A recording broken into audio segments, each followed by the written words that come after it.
We've all seen characters make decisions in movies that leave us bamboozled, flabbergasted, enraged. So today, I picked 3 of the worst decisions I have ever had the misfortune of witnessing, and to this day, can't wrap my head around. The first 2 we're gonna look at are pretty stupid, right? But you can kinda make an excuse somewhat, right? The situation, the circumstances. But the last one, oi oi oi. I got big issues with the last one. But we'll get to that when we cross that bridge. Now, this is a pretty good movie, right? But 2 decisions in particular left me like this. So just quickly, this movie is about some aliens that have landed on Earth, and these aliens are blind but use their busted hearing to track down humans and kill them. So if you make a sound... So we meet John Kinky and his family. He's got a wife, Emily Blunt, and 3 kids, so they are out looting and are walking back home. Whilst walking back home, the youngest kid is playing with his toy rocket. He presses the buttons and it makes a noise. Ooh, you know he did. Unfortunately, kid gets mauled. Now most people probably watched this and were emotionally struck, you know, they were sad, shocked, upset. But me, I was confused. Why the f would you stick the youngest kid at the back of the line? Surely the correct formation would be adult, kid, kid, kid, adult. But instead these bozos leave the youngest kid all by himself at the back. And you know what the worst thing is? This isn't even the worst decision in this movie. These 2 geniuses, knowing they live in a world and knowing where you can't make a single sound otherwise you get touched up, come up with the brilliant idea to produce a baby.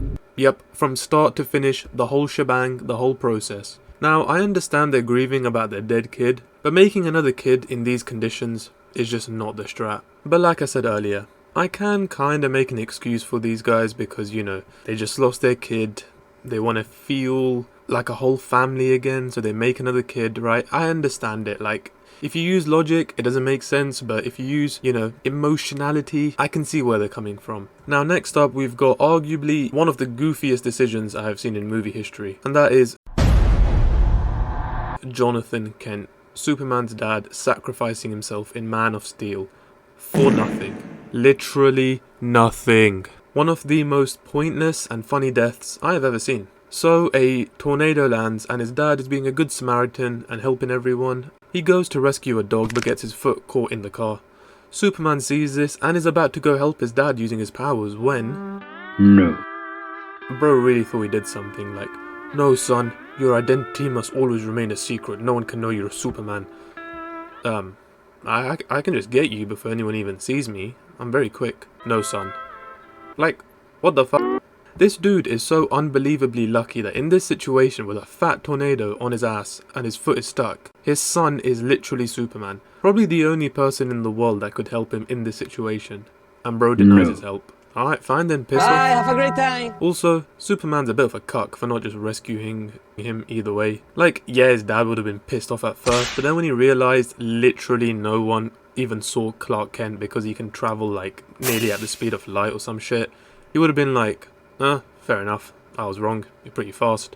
But once again, like I said, I can kind of justify what his dad did, you know. Because if people did see that, then they would have known he's some sort of Superman or some shit like that. Or they would have known he's special. So then, you know, it all would have gone pretty tits up from there, right? So maybe he just didn't want the hassle of looking after Superman anymore. Who knows, right? I can make excuses for him, right? But what I cannot make excuses for... Now, I had to include the Purge because, holy shit, these 2 kids are something else. Right, so everyone knows what the Purge is, right? All crime is legal for 12 hours, go crazy, shank that one guy that saved you on Rocket League, not anymore, be my though, guest. Is it? No, not right now. No, it's not fun anymore. We follow Ethan Hawke and Cersei Lannister's family, who are super rich and have an entire special defense system on their house to stop intruders on the Purge night. So they should be fine, right? No, because they have a son and a daughter. Now, bun the daughter, right, because she's also stupid, but her stupidity trembles in comparison to the younger son, Charlie. Yep, I'm name dropping this bozo. Okay, where to start with Charlie? Firstly, well, the most stupid decision, right, is that this kid sees a random black guy on the street shouting for help. So, he thinks, let me do this, right, let me disable the entire defense system of the house just to let this stranger in, okay? Why did you do that? Funny. I understand this kid has a good heart, right? He's innocent and he shows mercy. But fuck that, where's your survival instinct? Also, I will say everyone blames the kid like, oh look at this stupid kid for being nice and showing mercy. they are right. But, you know what the worst decision is? These parents giving their 12-year-old kid the passcode to disarm the house. Why on God's green earth would you give this little emo dork the passcode to something so important? So, as much as I want to blame the kid, I blame Ethan Hawke a lot more. Okay, I'm sending hella mixed signals here, right? But actually, you know what? I said bun the daughter, but I just remembered. Chloe, yep, I've name dropped, literally watches her boyfriend try murdering her dad.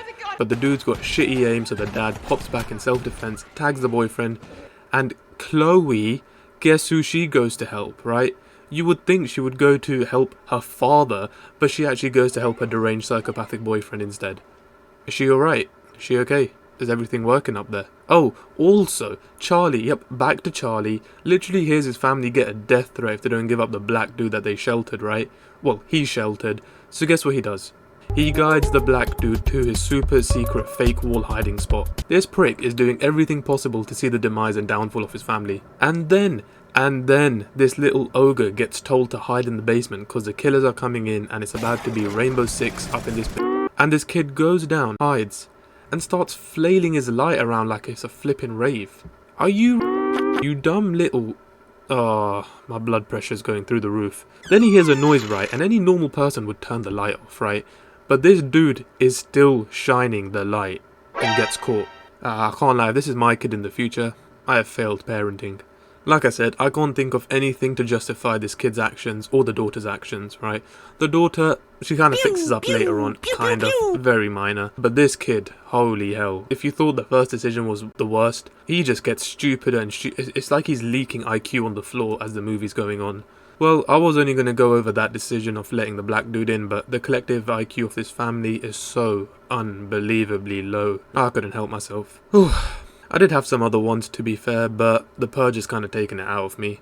I need a breather, so I'll save those for another video. Fuck you, Purge. And fuck you, Charlie. Let me know in the comments down below the worst choices / decisions you've seen, and I will see you guys in the next video. Bye.